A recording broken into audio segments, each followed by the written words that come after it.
June 1985, wife and mother Carole Packman mysteriously disappeared and has never been seen since. Her husband Russell is now serving a life sentence for her murder. Yet no body has ever been found. A man was found guilty today of murdering his wife, who's not been seen, alive or dead, for 11 years. But throughout the case, he pleaded his innocence and refused to talk. Did you kill Mrs. Packman? No, I did not. Their only child, Sam, who was just 16 when her mother vanished, has asked me for help. I'm desperate to put this to rest. I'm desperate. I'm Mark Williams-Thomas, and the deeper I get into this investigation, the more complex it becomes. Russell faked his own death as part of an insurance fraud, assisted by his mistress Patricia and solicitor Anthony Hackett-Jones, but they got caught. So how did you get sucked into it? I love him. I think this was a conspiracy that you came up with. I have no answer to it. This led the police to look at what had happened to his missing wife, Carole. I was more and more convinced that she no longer existed. He had to do something with the body quickly because he still had Sam in the house. As my investigation closes in on what really happened to Carole Packman, there's a letter with some chilling admissions. This is a full confession, isn't it? It's full confession.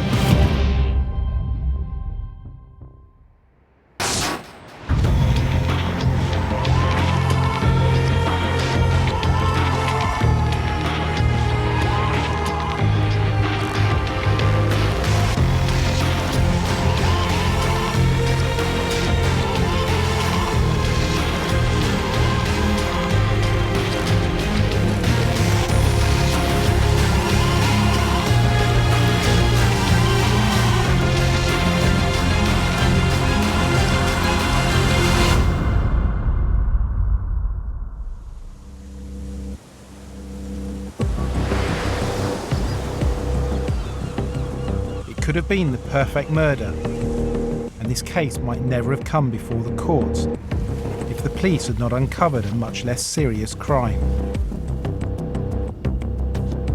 Russell Causley was caught after trying to fake his death in a boating incident to claim on insurance. How long has the person been in the water? We're not sure, but we think half an hour, maybe an hour. We don't know. And it was while he was on bail for this fraud, detectives started looking into the whereabouts of his wife, Carole Packman, who had mysteriously disappeared a decade earlier. Tony Knott from Dorset Police was in charge of the investigation. Initially, it was purely belt and braces job. Here is a man who's carried out a deception. He's with another woman who's involved with him. And yet he's reported the disappearance of his wife some years before in Bournemouth. So it's purely just to make sure that the matter has been investigated properly and there is nothing suspicious. But a story was told by Samantha Gillingham that revealed something that had some rather sinister connotations to it. And the more we dug into it at that stage, the more I was concerned. And I really just wanted to dig into it and find her.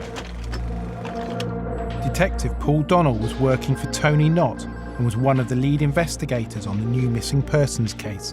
You're now starting to investigate Carole's disappearance.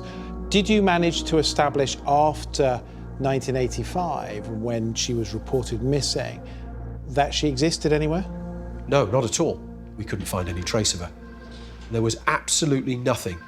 Solicitors, she'd made an appointment and then she was supposed to go back regarding the divorce. She never turned up. There was a doctor's appointment she was to have. She never made it. At that time, we then decided, well, let's prove that she's actually not alive. The next step for the detectives was to visit Carole's husband, Russell, and his mistress, Patricia, to establish what they knew about her disappearance and her current whereabouts. He invited us in, he was fairly cordial. He said, do you mind if I tape record this interview? And I said, not at all. You tape record it as you wish.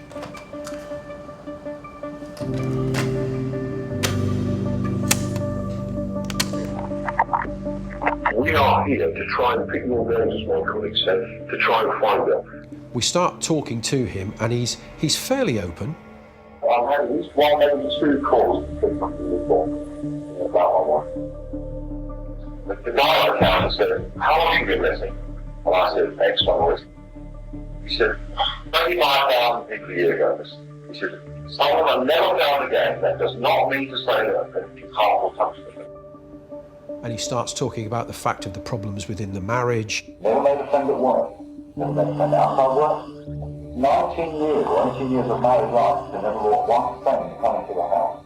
Never. The fact that she's gone off working in Germany. Definitely had a boyfriend who's got divorced. And that he'd paid her as part of a settlement for the divorce. She took quite a chunk of money out of the house. Probably about 17, 18 grand. And I gave her 5 grand. So at this stage, Russell is very clearly telling you she is still alive. She's still around. Absolutely. And then we said, well, when was the last time you had any contact with her? He then said that, oh yes, he said in 1991 I had a letter from her and she said she was working in Germany. Great. Have you still got the letter? No, I've destroyed it. Why would you do that? And he said, well, I never thought anything of it. That was his answer. I destroyed by fire tens of thousands of pieces of paper. Going back to 90s. I'm literally tens of thousands. We then continued with the conversation, and I asked Patricia specifically, what do you think's happened to Carole? And she just sat and stared at me. Russell immediately tried to stop her answering the question. So we had to be quite firm with him and say, if we ask this lady a question, we want the answer from her, not from you. And she basically just stared at me, stared at him, and the answer didn't come from her, it came from Russell. I'm a respected member of society. There are things I can't say now, but I informed her, listen, we've got a job to do, the place been made, and we've got to try and lay it to rest one way or the other. And at the end of it, his words were, well, thank you, gentlemen, I think I've had a fair hearing.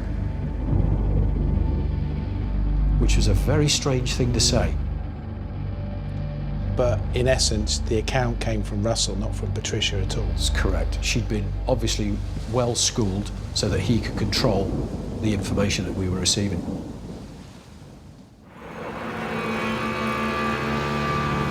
I'm still trying to get Patricia to tell me what, if anything, she knows about Carole's disappearance. I've tried to get an interview with her on several occasions, but she's declined to speak with me personally. Instead, all communication has been through her solicitor.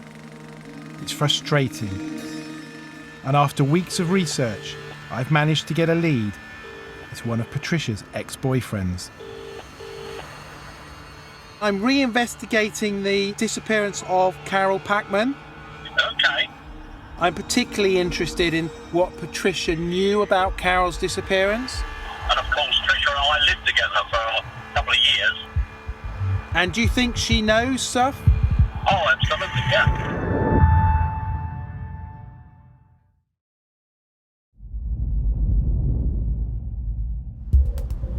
I'm on my way to meet a vital new witness in my investigation, a former boyfriend of Patricia Causley, who she was dating at the same time as she was in a relationship with Russell. This could be a significant breakthrough in my investigation into the disappearance of Carole Packman. For the sake of his family, he's asked me to hide his identity, so we will call him Peter. I was very much a loose end after my marriage had broken down. She was on her own. Eventually, we did become sort of an item because Russell was still very much in the relationship, that's for sure. Did you move in with her? She actually moved in with me, to be honest. Peter was introduced to Patricia by Russell when the pair were cellmates together at Ford Open Prison, where Russell was serving his sentence for insurance fraud after faking his own death. Peter was on remand in a fraud case, a charge he was eventually acquitted of. and we spent 7 months every day in each other's company. We used to play endless games of Scrabble, and we would talk about anything and everything, and I think I got to know him pretty well. Very intelligent, very vain. You know, he could explode sometimes for no real reason. Peter tells me that as his relationship with Patricia developed, she started to confide in him about secrets she shared with Russell. Patricia told me about working in Italy and working in Germany and then working in Canada, how she'd been kicked out of Canada. She was basically, most of the time, going under the name of Carole Packman. So she was pretending to be Carole Packman? Yes, she was. And she told me that she'd actually travelled on Carole's passport to Italy and back with a blonde wig on. We've established that Patricia was being Carole in Canada. Yes. But I hadn't heard about Italy or Germany before. Yeah. So you're saying she was doing exactly the same there? Yeah, as far as I'm aware, yeah. Were there any other occasions when Patricia told you that she pretended to be Carole? When they signed over the house to Patricia. Tell me about that. After a while, when Carole had gone missing, they decided that they wanted to sell the house, and the only way they could do it was for Patricia to be able to sign, because it was in joint names. What did Patricia need to do? I think she visited a lawyer so that they could sell the house, and I think she purported to be Carole. Did she tell you that? Yes. Yes, she did. How could Patricia pull off transferring Carole's share of the family home over to herself? I've managed to track down the solicitor who handled the case for someone claiming to be Carole back in 1990, 5 years after she went missing. This is a note of a telephone conversation that I took. Carole told me she was living and working abroad. She was separated from her husband 4 to 5 years. The note I've written says that it was an amicable arrangement. She was going to be emigrating to Canada, so she didn't have an address in England. So Carole Packman, that isn't someone you knew previously? No, completely new client. The important things here, this is signed by someone as Carole Packman. Yeah. And an address from West Germany. Yes. And I think those are important because the next letter, which of course you won't have seen until now, Russell Causley writes to his solicitors on the 16th of June 1990, 2 days after you received the letter from Carole. Yeah. And what I find interesting there is that it's written from an address in West Germany. Which is where Carole was.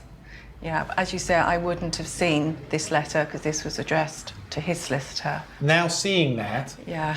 What do you think? Alarm bells, definitely. I can tell you that address and that address are within 30 minutes of each other, and that is a post office address. Yeah. In regards to the signing over of the deeds that were signed by somebody as Carole Packman, tell me how that came about. So on the 4th of July, Carole came into the offices and my secretary witnessed her signature. So a woman walks in claiming to be Carole Packman. What identity would you have taken from her to clarify that? Nothing. Okay, so this could be anybody? It could have been anybody. Could that happen today? Definitely not, no. The money laundering regulations today, we would need to see a passport, we would need to see proof of evidence of her address. In regards to the changing of the deeds, who sets to gain from that? I would say Russell and Patricia, because obviously Carole's come off the deeds, they get the house, paying no money for it whatsoever, and indeed, if anything, Patricia gains even more because she then gets a half share in the property. And that, for me, rings massive alarm bells. And I think the person that went into your office on the 4th of July 1990 to sign as Carole Packman was in fact Patricia Causley. With hindsight, it's very feasible. To test this further, I've asked a handwriting expert to analyse the title deeds. We know this signature was Carole's signature in 1984. Okay, so that's while she's still alive. And in 1990, the document that we're concentrating on, the title deeds document, there is a signature of Carole Packman. Is that signature of Carole's the same signature in 1990? No. No. You can see there are loads of discrepancies. So we've got, for example, here, the area of the C, compared to here. Simple curvature. Okay. You've got this non-decipherable form, question mark, doesn't exist here. The A is connected to a C. Here, the final stroke of the A is directed to this K. Right. Carole's scripts are angular in structure. Here, rounded form towards the top, and then the broad final of the N. How many differences in the forged signature to the original? A minimum of about 14. In this particular case, the discrepancies are significant. So, good evidence that it is a forgery, but was it faked by Patricia, as I suspect? After providing a small sample of her handwriting from letters written to Russell's daughter Sam, our expert, Deborah Jaffe, was able to do an analysis. We're looking here at the A and the N. The A and the N is very similar structure as seen on this particular word, the want. Remember, this is a forged signature, so she's going to try and exaggerate forms, but at the end of the day, subconsciously, she's replicated certain forms that are there in her regular handwriting. Would you stand up in court and say, on the analysis you've done, that that forged signature in 1990 was by Patricia Causley?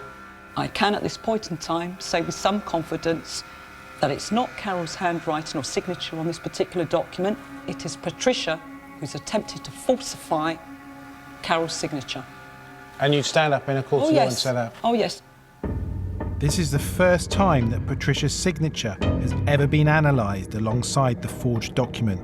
It increases my suspicions about Patricia. When Carole disappeared, Russell and Tricia were in seventh heaven. They were where they wanted to be, on their own. They'd got the house in Bournemouth. So you have directly heard from Patricia. She told you that she went into a solicitor's office and signed over the deeds as Carole. Do you think that she claimed to be Carole because she knows Carole is not alive? Yes, I do. No doubt at all.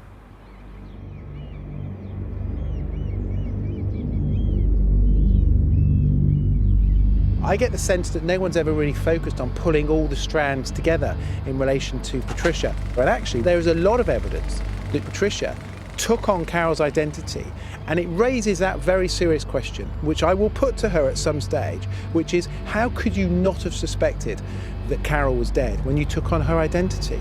So it really does now cement some of those concerns that I have. Patricia needs to answer some questions.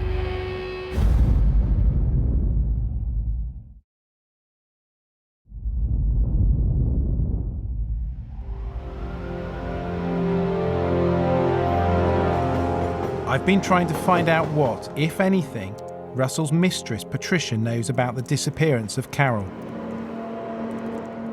I've written her several letters, but so far she's declined to be interviewed.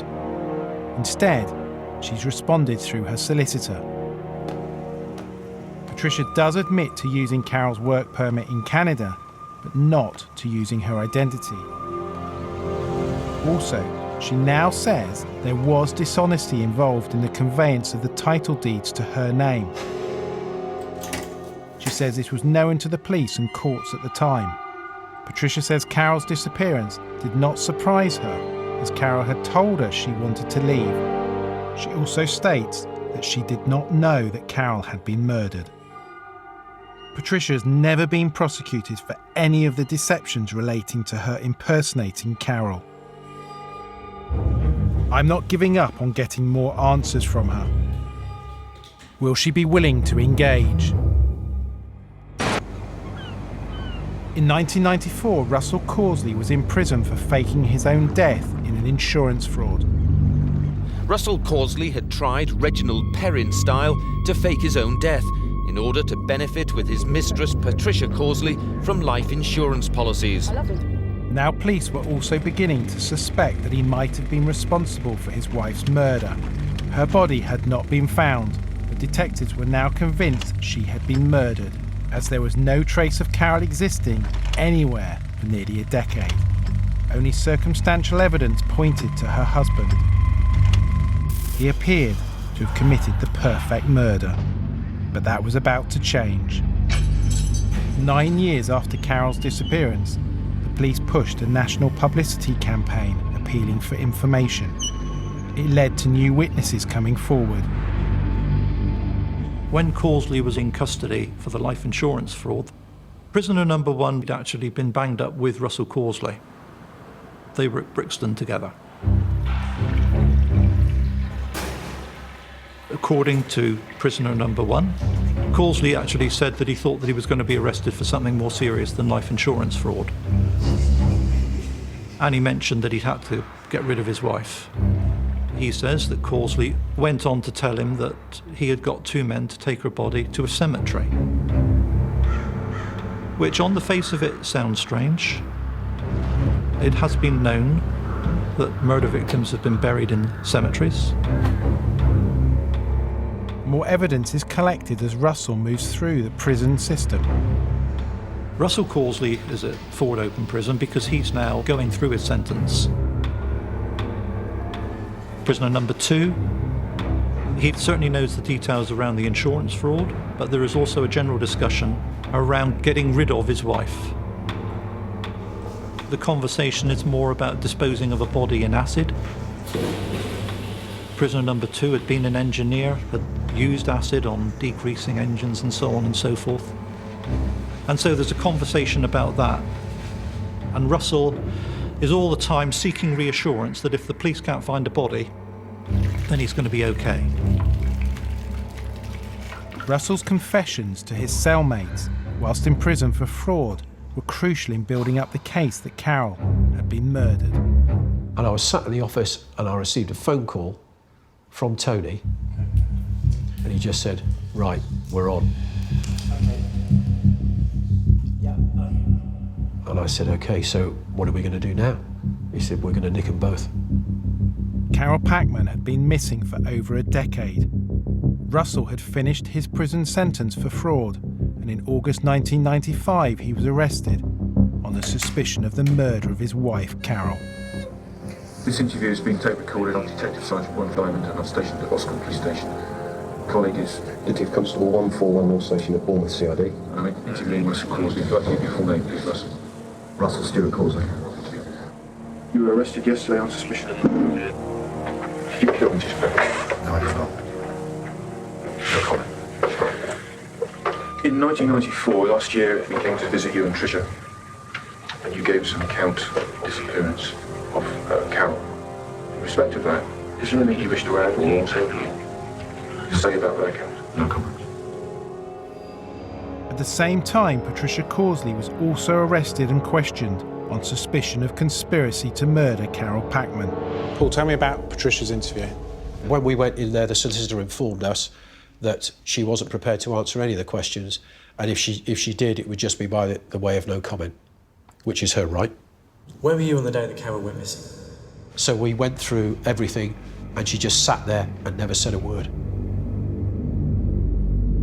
Both Russell and Patricia were released on police bail whilst legal advice was sought. Russell was then re-arrested some months later. The decision was made then to charge Russell with murder. There was not enough evidence to charge Patricia with anything. With Russell in custody for murder, the police carried out extensive searches of his property for any clues of Carole's remains. Nothing was found, but in the course of their investigations, they did find evidence of his strange sexual behaviour. We did a search in a lock-up garage in Kent. In there, we found a lot of pornographic literature, domination type stuff. Also, there was a photograph of him dressed up basically as a baby. Weird. Weird, yeah. We looked at the records of Russell, doctors, etc. And there's one doctor that actually refers to him as a sexual deviant years ago for treating his wife, Carole, as a baby doll. So he'd obviously had a propensity to be like this as an individual all the way through.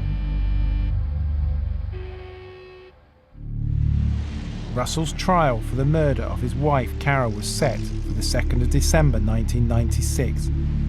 But as the date approached, the police still had no idea where her body was. It was going to be a tough case to win without the benefit of this physical evidence. So, eve of trial, tell me how you're feeling. Pretty anxious, really, because we've got this far. The anxious air was purely and simply for Sam, the daughter.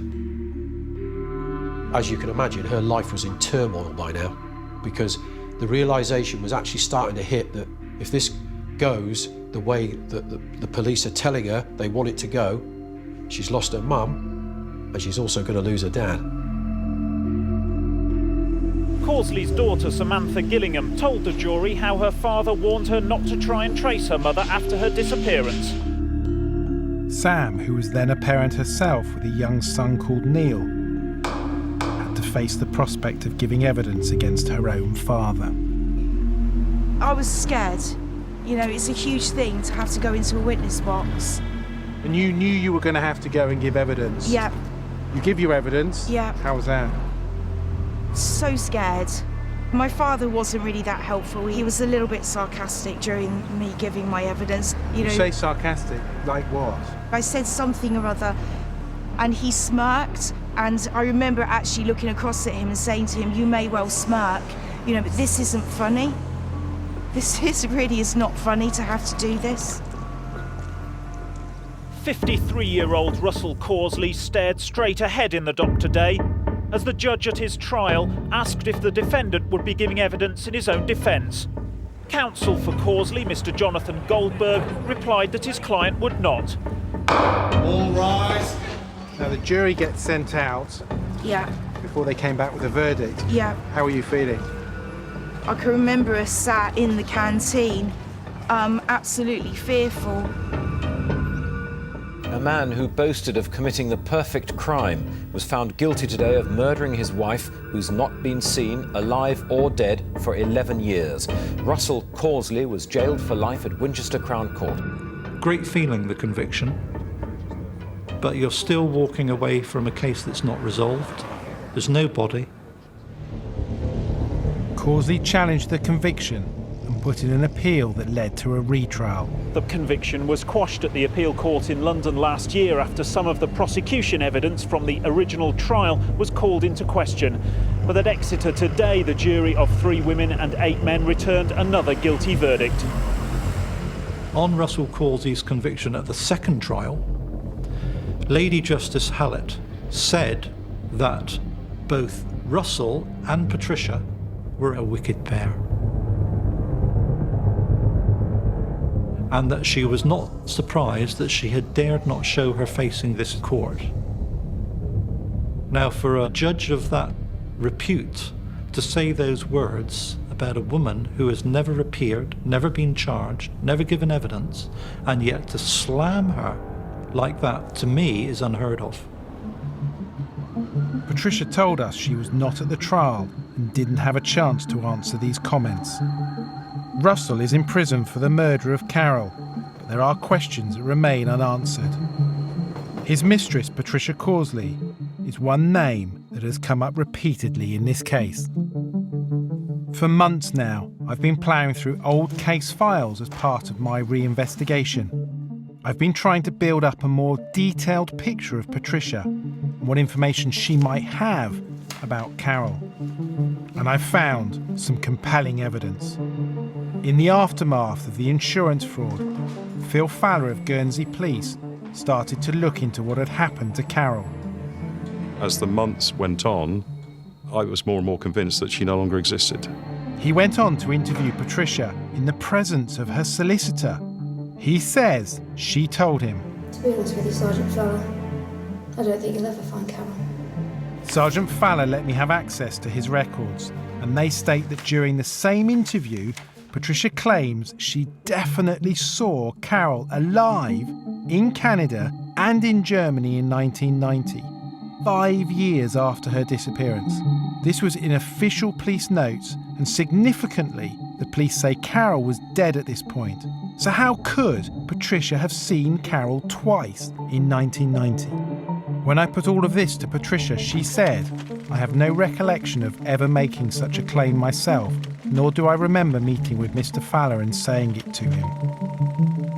At the start of my investigation, I discovered that in the summer of 2014, Patricia broke off her relationship with Russell Causley. And this prompted him to write a series of letters from jail. The contents of the letters are highly sensitive and have never been released publicly. Sam's son and Russell's grandson, Neil, had managed to get hold of them, but due to the nature of their contents, he has asked us not to reveal his source. I've arranged to meet with him to discuss them. So Neil, you've got 3 letters. So that's the first letter that he wrote to her. So this is the 31st of August 2014. That's correct. Yeah, so that's basically, she's broken up with him? She's broken up with him from prison. Right. You know, it's almost like a case of, you know, please come back sort of thing. Yeah, it's a bit of a begging letter, isn't it? Yeah. So this is the second letter that he wrote to her from his prison cell. So this is after the 31st of August 2014? So this is after the 31st. And in this letter, there's quite a chilling poem at the bottom. Rockabye baby on the treetop. When the wind blows, the cradle will rock. When the bough breaks, the cradle will fall. Down will come baby, cradle and all. Tricia, you were the wind, and I was the bough. Only you could have broken me, and everything with it. So that's, I mean, is that a threat? That's a bit of a threat, isn't it? Yeah. I've got something to say. So this is the third letter. So this is January, it's 23rd of January 2015? Yeah.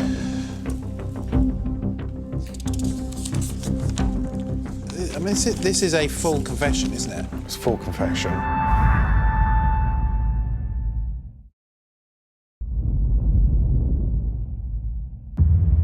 Russell Causley never admitted his guilt to murdering his wife, Carole Packman.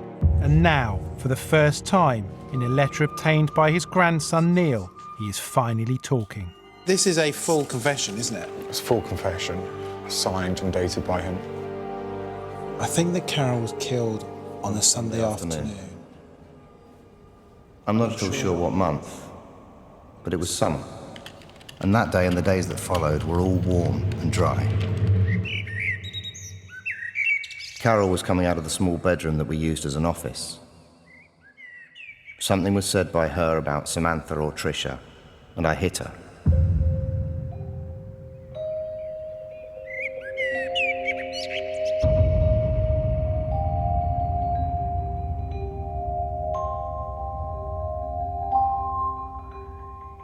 I then used a tie to cut off her airways.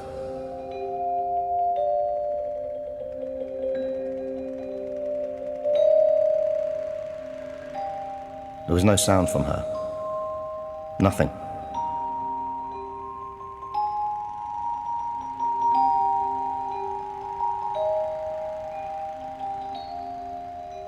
I went down to the kitchen. I was in shock and shaking.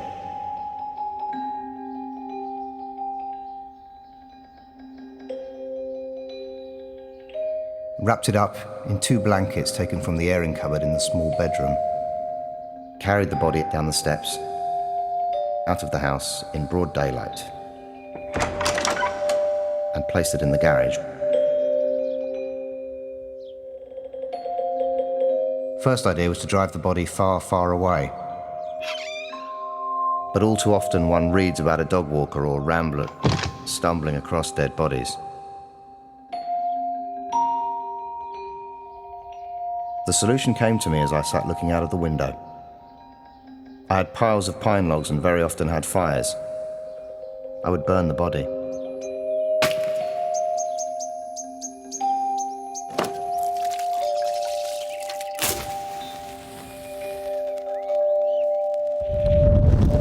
after 3 days of keeping the fire going, no obvious residue.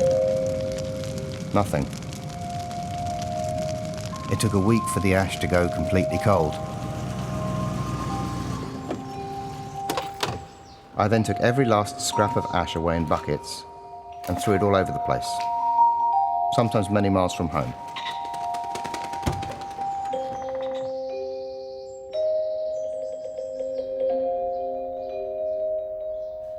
I then planned on how it would look like Carole had simply had enough. Patricia was working up in London, and I suggested that Samantha and I go up for a sightseeing trip. In the morning, Samantha, like most teenagers, was still half asleep. All I had to do was run back into the house on the pretext of having forgotten something and throw the prepared clothes around the main bedroom. It all took less than 2 minutes. I had left a letter purporting to have been from Carole on the kitchen worktop. It all worked.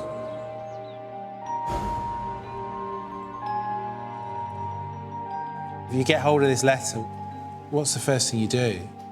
I read the letters and had an overwhelming feeling of compassion, upset and anger. I didn't know my grandmother, but she's still a human being. And so to then think about what was going on in the family home at the time, how she must have been feeling. And a house is somewhere where you should be safe, you should feel safe, not somewhere where you should feel threatened or scared. And it should never certainly be a place where a violent act like that. Do you know what? Reading this, it almost sends a back of your neck. Shiver. It does shiver, isn't it?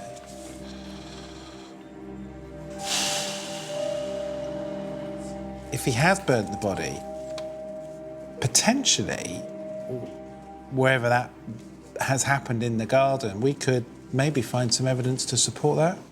We need to find out. He says that the police have said in there that it's not possible.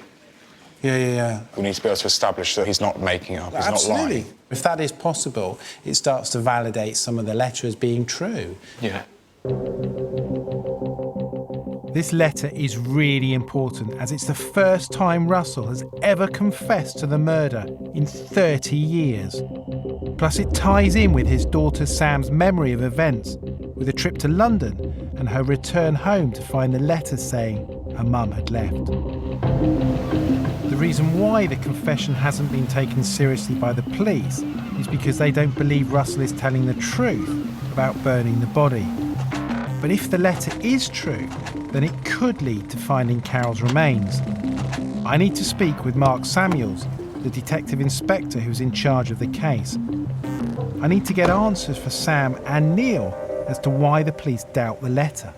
Russell says that having murdered her, he burns the body over a period of 3 days, and having been left with effectively ash, put it all together in various buckets and dispersed it at various locations. What have you been able to do with that information?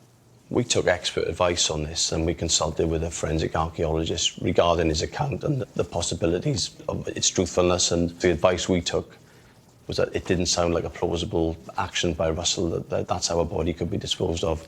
The police think it's unlikely for Russell to have disposed of Carole's body by burning it. But could their advice be wrong?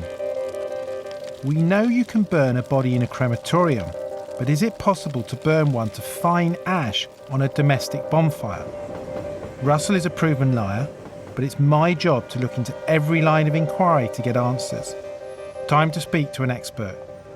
Dr. Dahan is a specialist with 46 years' experience in this field. Yes, that's very possible. We've actually accomplished that kind of destruction in bonfires over a period of 6 to 12 hours, and the remains are reduced to basically bony fragments. I have read around in terms of potentially burning a pig to try and replicate the burning of a human body. Yes, pigs have been used in forensic testing over the past 40 or 50 years because you can get them so that they roughly approximate the mass of a human body. Their organs are very similar, their bone structures are pretty similar, and their body fat is going to be very similar. And so, yes, in fact, I've done a number of tests with pig carcasses. Having consulted with Sam and Neil, I'm going to conduct my own forensic experiment. We will use a pig, the same type of wood and conditions that Russell describes in his confession.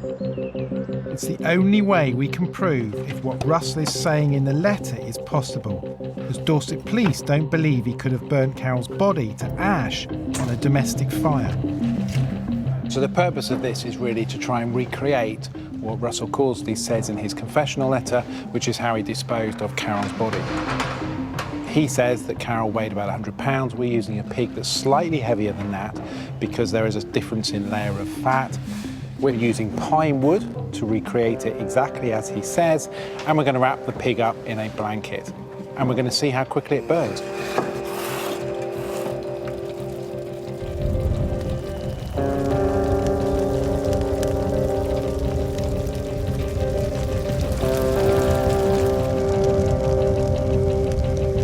Russell claims that he burnt his wife's body on a simple domestic fire in his back garden. And neighbours have told me about seeing bonfires of Russell's that were left burning for days. The bonfires were just to the left in front of the shed. And did they go on for a long time? Yeah, he would just let it... it'd be smouldering all evening. Smouldering, yes. He wouldn't put it out, he would just let it burn. Yes. Dion Webber, a forensic fire investigator, has agreed to help me with my investigation. So Dion, 5 hours 12 this fire's been going. When we started, we had the full shell of a big pig, you know, nearly 150 pounds. We're now down to something which doesn't look much different than the wood around it, does it? The destruction of the body is almost complete, I think. And I'm quite surprised how quick. You know, we are 5 hours in. We're talking about a considerable amount of time less than was taken by Russell. Because actually, he was burning for three days.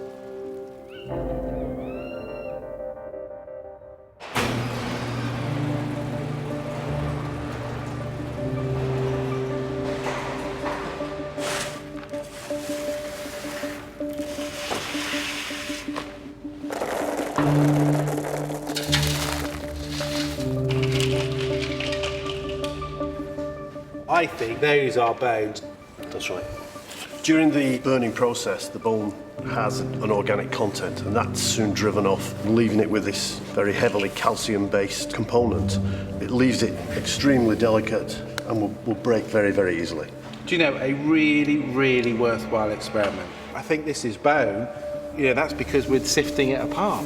When it was on there, you couldn't distinguish it, could you? It's very, very likely that that additional burning over twice what we've done already would have reduced these pieces of bone to even smaller particles, and it would have made them even more unrecognisable. So after 12 hours of burning, we had a full pig, and we're left with less than a bucketful. That's right. The police had previously dismissed Russell's claims, saying it was implausible that he could have burnt Carole's body to ash on a garden fire. But as we've just scientifically proven, it is possible. And if what Russell's saying is true, then there's still a chance we could discover Carole's remains. Now that our experiment gives credibility to Russell's confession about the disposal of the body, I need to look into the letter further. But the letter isn't the only evidence I have. Throughout my investigation, I've discovered how Russell spun a web of lies to make it appear as though Carole was still alive. Carole has taken my money and got to live in Canada. Carole? She's in France. Carole's left me. She's about to go to Switzerland. But the more I investigate, the more it is clear he wasn't the only one telling lies. She worked there as Carole. She worked as Carole? She got a job under the name of Carole Packman. So a woman walks in claiming to be Carole Packman. What identity would you have taken from her to clarify that? Nothing. She's attempted to falsify Carole's signature. Do you think she claimed to be Carole because she knows Carole is not alive? Yes, I do. Patricia Causley's actions raise some very serious questions. The investigation concludes as we pull together the evidence against Patricia. We go back to the family home. Even if you get tiny bones, you can still recognise that you've got human bones. Russell sends letter. There's that tenseness as I open it. After letter. This goes to the heart of Russell. After letter. They're all about Russell, and he doesn't give a toss about anybody else. Which turns this case on its head. This is what we were looking for 20 years ago.